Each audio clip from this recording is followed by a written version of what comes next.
Welcome! SAMLI Agriculture Drone. Agriculture spraying drones are unmanned aerial motors, UAVs, ready with sprayers which are used to use insecticides, fertilizers, or different agricultural chemical substances to crops. These drones offer several advantages over traditional spraying strategies, which includes precision. Agriculture spraying drones can observe chemical substances with high precision, decreasing waste and minimizing environmental effect.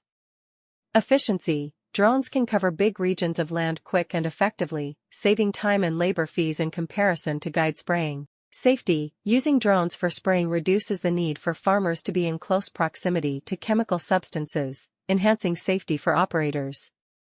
Accessibility. Drones can get right of entry to areas which are difficult or dangerous to reach the use of traditional spraying device, along with steep or choppy terrain.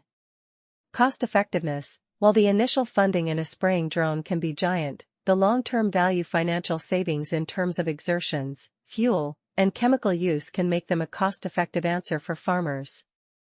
Overall, agriculture spraying drones are a treasured device for current agriculture, supplying farmers a more secure, more green, and environmentally friendly way to manage their vegetation. Thank you.